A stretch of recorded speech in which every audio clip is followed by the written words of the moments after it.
Muy buenos días, Panamá. Hoy es miércoles 26 de abril. Usted nos ve por Next, Canal 21, nos escucha por KW Continente. Un día en el que la ley de extinción de dominio pasa a primer debate. Igual que esta ley que, como acaban de ver, que pues tendrían las plataformas que alinearse con las concesionarias de transporte. Un día en el que, bueno, ¿qué ha pasado en esta polémica entre el ANTAI y la multa impuesta al diario La Prensa por el uso de de la imagen de Benicio Robinson? Un día en el que pues, Gustavo Petro le pide la renuncia a todo su gabinete. Pues en Europa está Lula da Silva, hoy está en España hablando de este nuevo plan de paz para Ucrania. Dice que los culpables ya sabemos quiénes son, pero lo que se debe buscar es la paz. Meryl Streep, por unanimidad, es la nueva, ha sido galardonada con el premio Princesa de Asturias para las Artes. Y recuerden, hoy juega la lotería 4, 1, 7 y 2, las decenas sugeridas por don Monchi Díaz y KW Continente. Don José. Buenos días, Fernando. Buenos días. Buenos días a toda nuestra audiencia que nos sigue en KW Continente y en Canal 21 Next TV. Aquí, hoy, miércoles 26 de abril, estamos a los últimos días del cuarto mes del año 2023. Y como siempre, un nivel de información para ustedes con la mejor fuentes y además de eso, para que usted tome sus decisiones, cuáles quiere que usted crea conveniente hacer. Nosotros le informamos, usted decide. Oiga, Fernando, la primera cosa que debo decir. A ver. Murió a los 96 años Harry Belafonte, el ícono del calipso, el ícono de la lucha de los derechos civiles, amigo personal y de un profundo sentir entre él y el Martin Luther King. Vivió esos años difíciles, los 60, 70. Es hijo de una mujer de Jamaica, ¿Sí? Que vivió bajo la más extrema pobreza y lo educó. Y él, a pesar de su excelente carrera en la música, en la ejecución del calipso, en el cine, un hombre apuesto, un hombre con gran talento, fue un militante de los derechos civiles. Murió a los 96 años, siempre pensando las intervenciones. Yo les recomiendo a los muchachos de hoy que busquen en sus aparatos de comunicación, en sus computadoras, en sus celulares, la vida de este gran hombre que partió ayer a los 96 años y sigue siempre siendo fiel a sus ideas, a su música, a su talento y a su gente. Harry Belafonte. Debe darle algunas noticias mientras usted se está tomando el café, está manejando, algunas noticias para que usted se vaya haciendo la calistenia intelectual antes de entrar al grueso de las cosas. Hay cosas que pasan que son importantes que usted conozca porque le ponen en contexto qué estamos haciendo nosotros aquí, en lo que está ocurriendo y qué debemos hacer para el futuro. Parto por decirle, en el periódico Metro Libre de hoy hay un análisis de las cifras del Centro Bancario Panameño. Le voy a usar 2 o 3 cifras de ellas. Ayer una conferencia de prensa de la Asociación Bancaria. Pero le recomiendo que tenga estos números en la mente, porque no habrá desarrollo en nuestro país. Los bancos juegan un papel importantísimo en el desarrollo de cualquier nación. Mire estas cifras en el momento que hay una crisis bancaria en el mundo. Parte, recuerda, de todos estos problemas partieron allá en el Silicon Valley y se contagiaron a Suiza, al banco suizo. Bien, miren las cifras de nosotros. Los activos crecieron en nuestro sistema bancario 3,2%. Voy a usar números redondos, más fácil de retener, más fácil de analizar. No habrá diferencias en los decimales. 3,2% crecieron los activos para situarse en cerca de 140 millones, son 139 y algo. Vamos a poner 140 millones, son números redondos para recordar. Los depósitos bajaron en 0,32% para situarse cerca de 98 mil millones de dólares. Nuestro centro financiero se encuentra con alto nivel de liquidez, se encuentra entre los mejores del mundo con respecto a los indicadores financieros.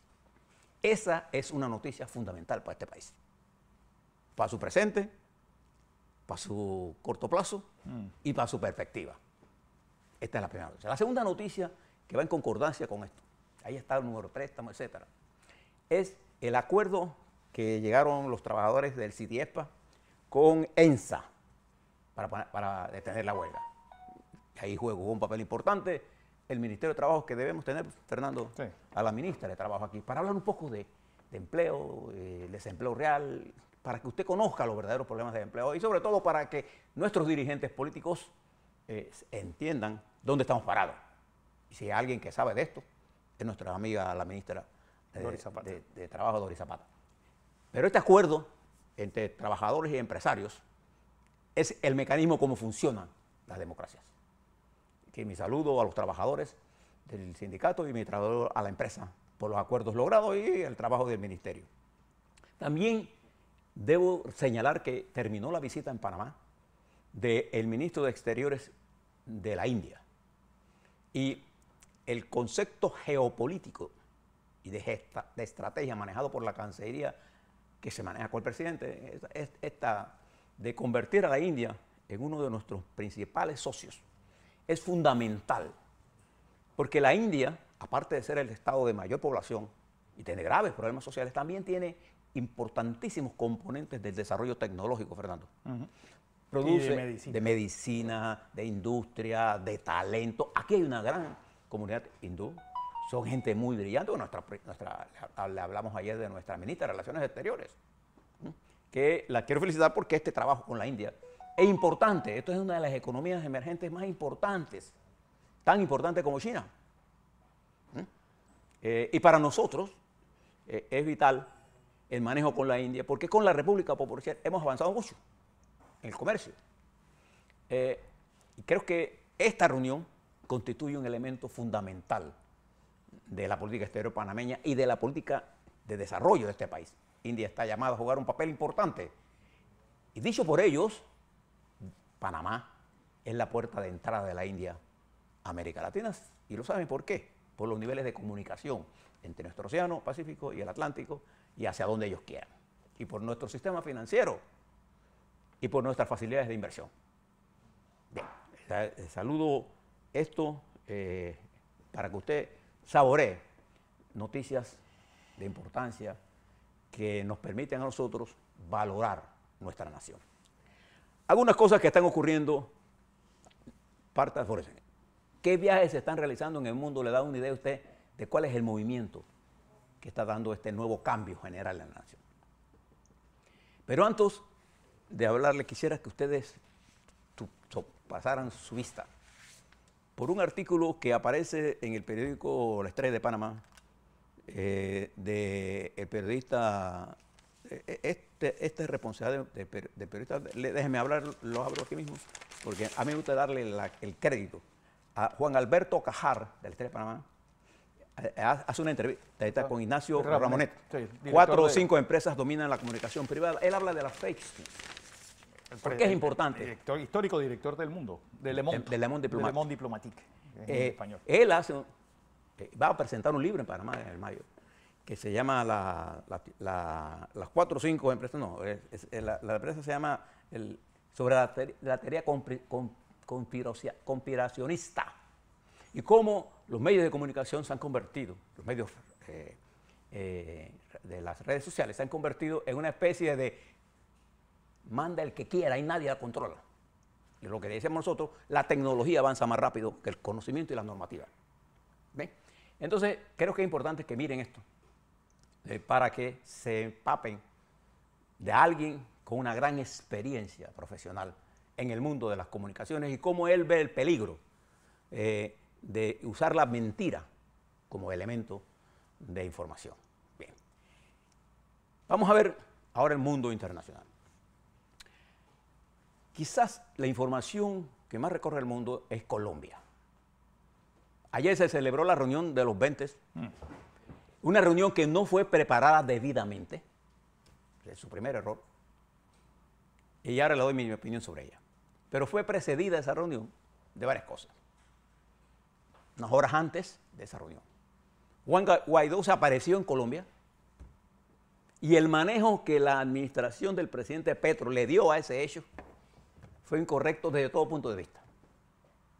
Porque Juan Guaidó, en el manejo que le dio a Colombia, en vez de llegar a un acuerdo con él, sentarlo, conversar con él, él hubiera aceptado cualquier acuerdo. Pero ellos lo que hicieron fue mandarlo para fuera. Y le echan la culpa a los Estados Unidos, que los Estados Unidos estaban preparados. Los Estados Unidos iban a proteger a Juan Guaidó. ¿Ustedes tienen alguna duda de eso? Claro. Entonces Juan Guaidó literalmente se convirtió en una pieza fundamental de lo que iba a pasar. No, lo que terminó pasando. Y lo que terminó pasando. En ese incidente, el gobierno del presidente Maduro, antes de comenzar la reunión y la intervención del presidente Petro, con esa característica de autoritarismo falso, en sentido de la falsedad que dice, y de que porque él se cree un hombre altote, que él es el nuevo Fidel, no sé qué se considera él. Sí. Maduro dice que él no aceptaría nada más ni nada menos que le depositen 3.200 millones del Fondo de Ayuda Social de las cosas que ilegalmente se han retenido en el extranjero. 3.200. Escucha la cifra, ahora le hablo sobre eso.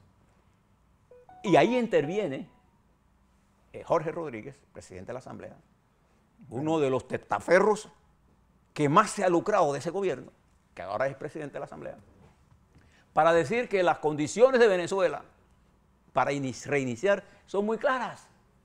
Que nos den el depósito, que nos devuelvan y le quiten las 1000 medidas que le han impuesto, las sanciones.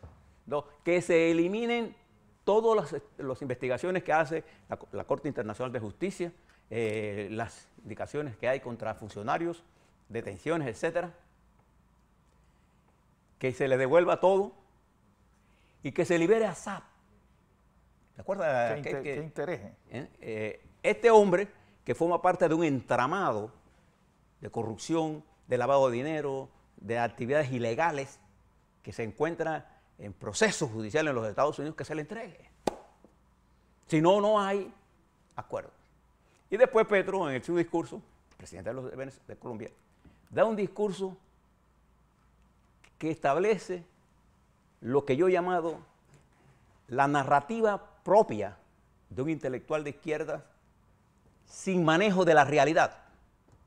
Y él da el discurso de inauguración en una cumbre que no estaba preparada. Todo lo que hemos asistido, y a mí me ha tocado trabajar en reuniones internacionales, fíjese que ahí no había un documento base. No había preparación de los cancilleres que participaron allí. No había nada. La reunión, después de Petro, duró 3 horas. Y le puedo decir que mis temores se volvieron realidad. Es más, lo puedo expresar en la propia palabra del presidente Petro, que dijo al inicio de su intervención que esta cumbre tenía exceso de expectativas y a lo mejor terminaba como un tremendo fracaso y frustración. Exactamente así. Terminó en un perfecto fracaso y frustración.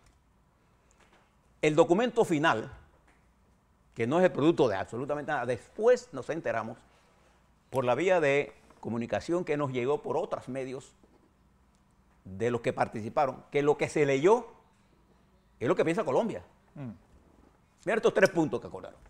Uno, que se establecieran las normas internacionales para una elección libre, con garantía para la oposición, qué sé yo, supervisión.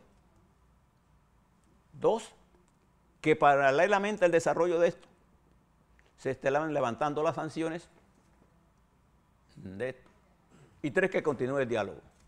Bueno, el punto número 1 está en todos los documentos que se han aprobado en el mundo.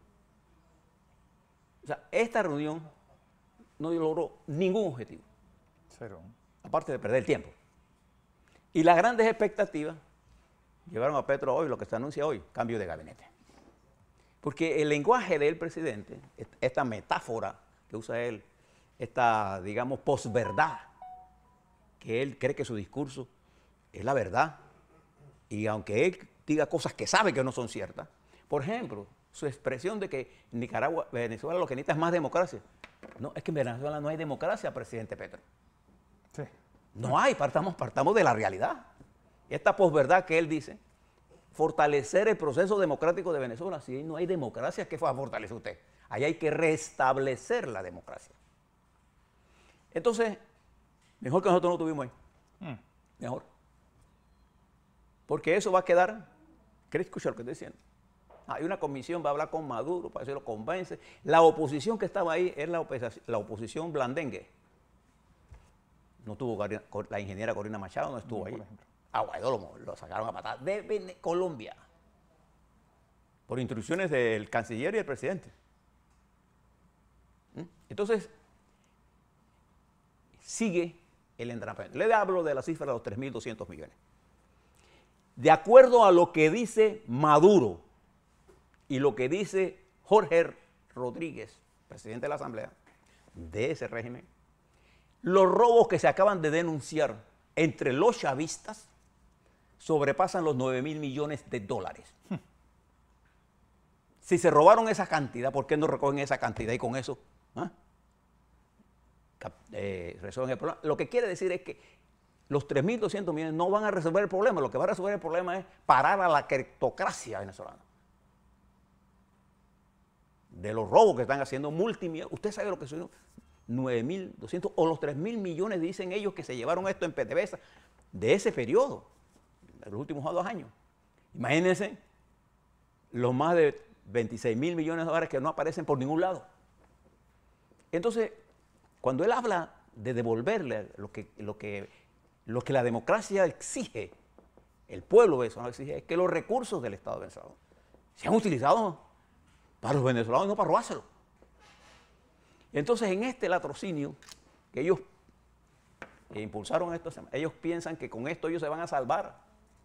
Ellos saben que están metidos en un problema. De manera que a Maduro no le interesa ninguna democracia, ni someter su proceso a ninguna cristalino de nada. A él no le interesa la transparencia, a él le interesa el poder. Y él sabe perfectamente bien que nada de lo que está pidiendo se puede hacer. Nada. Bien, eso fue un fracaso. Él aparecerá en España la próxima semana, el miércoles, y ya varios partidos de la oposición han expresado su opinión sobre esto. No le van a dar su presencia. Vox, por lo menos, partidos que no van a parecerse. Y los populares, que es el segundo partido. No, el primer partido de la oposición, pero el segundo partido, es decir, el más al centro de la derecha. Pero es la fuerza política, la segunda fuerza más política importante de España. Casi ahí al Partido Socialista. Presentó serias objeciones y un mecanismo de cómo expresar lo de Petro. Petro va a tener un problema serio del mismo que tuvo Lula cuando vino de China, que lo corrigió en Brasil, lo corrigió en Portugal. Bueno, está corrigiendo en España. Y hoy está en España.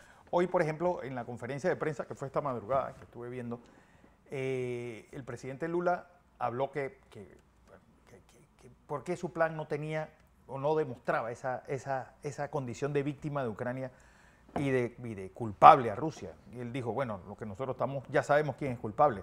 Lo que estamos tratando es de llegar a un acuerdo de paz, ya sabiendo quiénes son los culpables y quiénes son las víctimas de todo esto. Y hizo una corrección del discurso. Ha ido corrigiendo desde...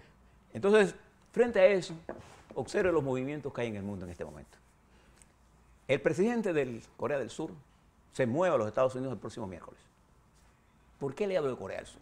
Porque ese es el área del Pacífico, el Pacífico Sur, el Mar de la China, en donde hay una área de conflicto y el presidente de Corea va a hablar con el presidente Biden. Uno de los temas es Ucrania, sin duda alguna, porque además los documentos que se colaron por ahí, había parte del espionaje de norteamericanos hecho a Corea del Sur, y a discutir la seguridad de esa región. E incluso una de las cosas que a Corea del Sur le interesa ahora es tener armas nucleares. Para que usted sepa, no estamos parados. El presidente Petro va a España, donde ya Lula va a pasar, y en el marco de esos viajes, la corrección que hizo la República Popular China ayer, el lunes, estratégica para ellos y para todos nosotros, para la paz del mundo, queda evidenciada. Yo no sé si ustedes han tenido la oportunidad de mirar las Naciones Unidas, lo que está ocurriendo en esta conferencia que pidió Rusia. Ante la arrogancia y el peligro de las palabras del ministro de Relaciones Exteriores ruso, que amenaza que esta es la crisis más grande, incluyendo que la Guerra Fría. de incalculables consecuencias, ha recibido la posición firme de Europa y de los países que están en ese consejo, pidiéndole la resolución del problema partiendo de un concepto básico. La invasión de Ucrania es una responsabilidad de Rusia. Y él, posterior a eso, refiriéndose a Sudán, que está en crisis, dice que Sudán tiene el derecho de ser asistido por el grupo Wagner. Oh. Lo dice el canciller ruso. Este es un grupo privado que trabaja en estrecha conexión con los servicios de inteligencia rusos montados por Vladimir Putin y que juega un papel importante en los asesinatos brutales que se están haciendo en Ucrania y cuyo dirigente es un oligarca. Mientras eso está ocurriendo, Fernando, usted conoce a una señora que se llama Eveltania Marmovich. ¿No la conoce? No. No, bien. Esa es la esposa de un alto general ruso, el general Ivanov, gastándose millones de dólares en la Riviera Francesa, Oh. en el decadente occidente que habla Putin y habla el líder espiritual de Rusia. Es que ese occidente decadente, lleno de homosexuales, etc. Opa. ¿Dónde está esta señora gastando esos los millones? Y el doble ejemplo, Francia sabe que esto está ocurriendo, pero solo se preocupa por Panamá. ¿Ah? Aquí se está lavando dinero. Y esta señora, no sé si es la señora o la ex, tiene millones de dólares que se gastan nada más. Usted conoce la Riviera Francesa, ¿no? Hombre, Hombre, hay una botella de champaña 1.500, 2.000 dólares. y ella no tomará esa, ella tomará de las 10. No, ¿y dónde residirá? Esa es otra. Entonces, esto se lleva, ¿no? ¿Sí? Todo la doble moral. Incluso el presidente francés, que acaba de pasar una ley, se encuentra atrapado en un debate en la que él considera que Europa se debe independizar y ahora toma medidas serias y va a ser presionado Francia. Escuche lo que le estoy diciendo. ¿Y por qué para nosotros esto es importante? Porque Francia es uno de los países que más presión ponen sobre la República de Panamá en esto de las listas.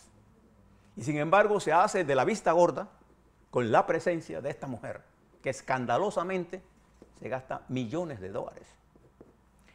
Y por último, en los Estados Unidos, el expresidente Trump arranca otro juicio, ahora con una señora que es acusa a Trump, la señora Jean Carroll, que la acusa de violación en los años 90, que la llevó a unos depósitos y la violó y después la denigró. Bueno, este proceso arrancó ya y hoy es la escogencia de jurados en este proceso de Trump, mientras el presidente Biden, en una forma orquestada que demuestra el nivel de manejo profesional de su campaña, a través de un video de unos minutos, anuncia que va a correr como presidente, y en el momento en que el video se suelta en la televisión,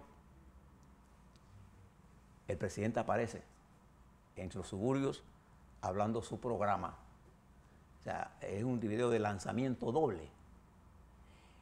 La crítica que tiene Biden es que un porcentaje importante de la población norteamericana, 70% de los norteamericanos en términos generales, está en contra del lanzamiento de Biden por su edad. Sí. Y 60% está en contra de Trump por su edad. Pero resulta, mis queridos televidentes y radioescuchas, que en la nueva tecnología del mundo, los 80 ya no son los años de esconderse. Ni no, mira, Belafonte de 96. 96 años. Entonces, creo que este será un factor, pero como hay un proceso político en desarrollo, vamos a ver lo que pasa en esto. A nosotros nos interesa en los Estados Unidos que la democracia se fortalezca, no quien se sienta en la silla. El que se sienta en la silla, nosotros tenemos que bregar con él. Nunca se metan a ponerse calle arriba y calle abajo con algo que nosotros nos interesa, es lo que pasa en nuestro país. Y por eso le adelanté algunas noticias. A la vuelta le quiero hablar, Fernando, del proceso electoral panameño. Este viernes ya se confirmó oficialmente que Martín Torrijos se postulará en el Partido Popular. ¿Qué consecuencias tendrá esto?